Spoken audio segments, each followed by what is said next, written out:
안녕하십니까. 김경국 TV 시작하겠습니다. 이화영 전 경기도 평화부지사가 대북 송금 등의 혐의로 지금 9년 6개월의 실형을 선고받았죠. 그러고 난 이후 이재명 대표가 지금 많이 위축된 모습을 보이고 있습니다. 이재명 대표 하루가 멀다 하고 또 어떨 때는 하루에 몇 건씩 페이스북에 글을 올리곤 했습니다. 그런데 그런 이재명이 지금 사흘째 침묵하고 있습니다. 이재명 대표 사흘 전에는 호주 최대 석유 개발 회사가 0일 만에 석유가 시추될 가망이 없다는 결론을 내렸다. 이런 기사를 포스팅하면서 뜬금없는 산유국론 잘 챙겨봐야 되겠습니다. 이런 글을 올리고 지금까지 며칠째 계속 침묵하고 있습니다. 특히 오늘 우리 정부가 북한 대북 확성기 방송을 재개하겠다. 이런 발표를 했죠. 그런 발표를 했으면 이재명 분명히 한마디 할 만도 한데 평소에 이재명이라면 분명히 한마디를 했을 텐데 지금 아무런 반응이 없습니다. 대북 불법 송금과 관련한 이화영 전 부지사의 1심 선고 이후 이재명이 지금 이재명에 대해서 언제 어떻게 할 것이냐, 이런 부분에 지금 우리 온 국민의 관심이 집중되고 있죠. 검찰은 일단 대북 송금과 관련해서는 이재명을 기소한다, 여기까지는 아마 이견이 없는 것 같습니다. 그런데 이제 이재명을 한 번 더 소환하고 기소를 할지, 아니면 그냥 굳이 소환할 필요 없다, 그냥 기소를 할지, 그런 부분. 그리고 또 법인카드 지금 불법 사용, 경기도 법인카드 불법 사용과 묶어서 기소를 할지, 아니면 따로따로 대북 송금을 따로 기소하고 법인카드 문제는 또 수사한 뒤에 별도로 기소를 할지. 그리고 제일 중요한 것이죠. 제일 중요한 것이 이제 구속영장을 청구할지, 아니면 불구속 기소를 할지, 이런 정도 경우의 수를 놓고 아마 검찰이 주말 내내 검토를 한 것 같습니다. 아마 조만간 방침이 발표되지 않을까 싶습니다. 우선 검찰은 이재명을 최대한 빨리, 그것도 이제 이재명이 수사받고 있는 경기도 법인카드 불법 사용 혐의와는 분리해서 이번에 대북 송금 문제만을 가지고 기소한다, 이런 선까지는 지금 결론을 내린 것으로 알려지고 있습니다.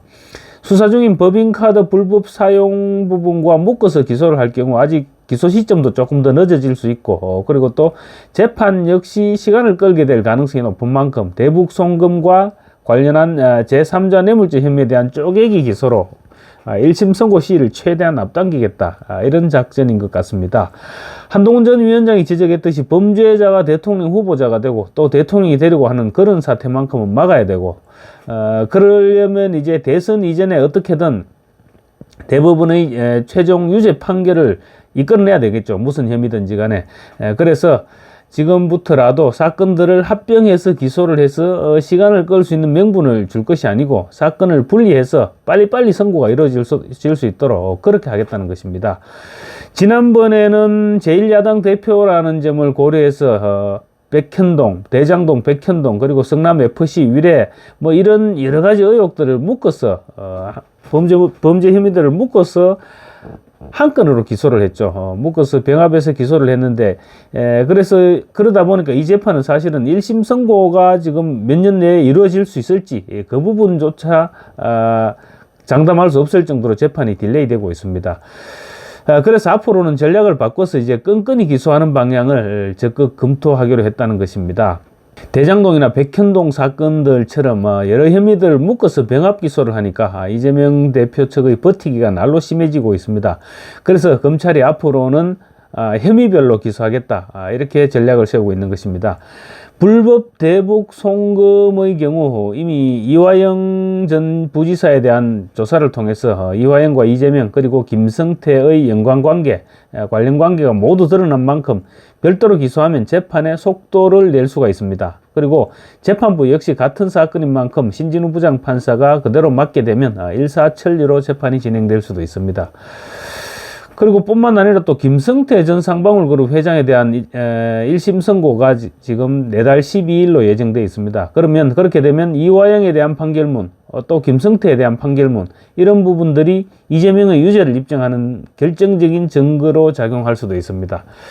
그렇지만 이제 다만 검찰은 이재명을 한 차례 소환 조사한 뒤에 기소를 할지, 아니면 이미 이화영, 김성태에 대한 수사로 모든 증거가 확보됐다, 그런 측면에서 굳이 소환할 필요 없이 하루라도 빨리 기소할지, 이 부분에 대한 마지막 판단을 앞두고 있는 것입니다.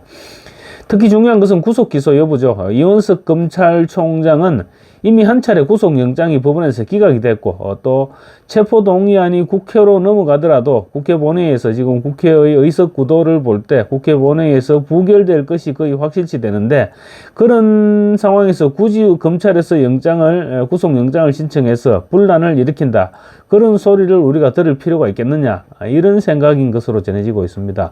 말도 안 되는 얘기죠. 체포동의안 찬성 여부는 국회에서 결정할 일입니다. 그 부분은 국회에서 할 일이고, 또 검찰은 검찰의 할 일을 해야 되는 것이죠.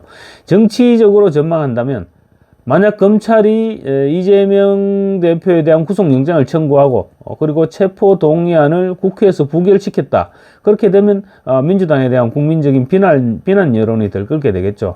그리고 또 벌써 3번째 지금 청구되는 체포동의안인데, 그렇게 되면 이재명에 대한 혐의를 국회 본회의를 통해서 국민들에게 다시 한번 확인시켜준다, 그런 의미도 있고, 그리고 민주당 내부 반란표로 체포동의안이 가결될 가능성 배제할 수 없는 상황이죠. 지난번 체포동의안을 청구했을 때 그때 한동훈 당시 법무부 장관이 본회의에서 이재명의 죄목을 조목조목 소상하게 국민들에게 설명을 했었죠. 이번에도 그런 식으로 해서 한 번 더 국민들이 이재명의 죄상을 알도록 한다는 것입니다. 그리고 지난번 이재명 대표가 지지한 추미애 국회의장 후보 그 선출에 실패했죠. 그렇듯이 민주당 의원들은 지금 이재명이 대선까지 버티지 못한다, 이런 생각을 하기 시작했습니다. 그렇다면 일찌감치 이재명의 손을 놓고 대안을 찾아야 되는 것이 아니냐, 이런 생각을 하는 그런 분위기도 지금 민주당 내에서 감지되고 있습니다. 그래서 이재명에 대한 검찰의 체포동의안이 중요한 것입니다. 설령 체포동의안이 부결된다고 하더라도 상당수의 이탈표가 나온다든지 그런 일이 발생하면 이재명의 지도력에는 상당한 흠집이 날 수밖에 없겠죠. 체포동의안 표결은 또 민주당을 그처럼 흔들어 놓는 결과도 가져오게 됩니다. 사실 윤석열 대통령의 인기가 추락한 것은 임기 초반 이재명을 구속시키지 못하고 그러지 못했던 것이 지지율 하락의 최초 원인으로 작용을 했었습니다. 그래서 구속영장 청구가 중요하다는 것입니다. 일선 검사들의 생각도 마찬가지일 것입니다. 민주당이 지금 대북 송금 수사검사를 수사하겠다면서 특검법을 제출했죠. 그런 마당에 검찰이 밀리는 모습을 계속 보여준다는 것은 검찰 조직 전체에 문제가 생기는 일입니다. 그리고 특히 지금 1심 재판부가 쌍방울과 이화영의 대북 송금이 이재명의 방북 대가였다, 이렇게 지금 판시했죠. 그랬던 만큼 구속영장을 청구하지 않을 수는 없을 것이다, 그런 것이 이제 일선 검사들의 주장입니다. 쌍방울의 불법 대북 송금과 관련해서는 이재명을 제외하고는 모두가 구속됐습니다. 일부는 물론 지금 보석으로 석방돼 있는 상태인 사람도 있습니다. 그렇지만 다른 관련자, 그러니까 대북 송금과 관련된 관련자들이 모두 처벌을 받고 있는데 이재명만 예외로 하는 것이 지금 이원석 검찰총장이 말하는 공정이고 또 법 앞에 평등이냐, 이런 비난이 몰아치고 있는 것입니다. 이화영 전 부지사와 김성태 전 쌍방울 회장은 물론이고 방용석 전 부회장, 안부수 아태평화교류협회 회장, 또 이화영의 측근인 신명섭 전 경기도 전 평화협력국장, 이런 사람들 모두 구속됐었죠. 그런데 유독 이재명에게만 예외로 해서는 안 된다, 이것은 형편에 맞지 않는 일이죠. 대장동과 백현동 특혜 의혹 등에 연루된 이재명 대표의 측근들도 마찬가지입니다. 김용, 정진상, 김인섭, 이재명 주변의 모든 사람들이 구속됐습니다. 그리고 심지어 5명은 세상을 등지기까지 했습니다. 그런데도 이재명만 멀쩡하다는 것은 이재명에 대한 봐주기가 아니었느냐는 그런 지적을 피할 수 없게 되는 것이죠. 이화영 유죄면 이재명도 유죄다, 이런 주장은 이미 이화영 변호인의 입을 통해서 법정에서 지금 그런 얘기가 나왔었습니다.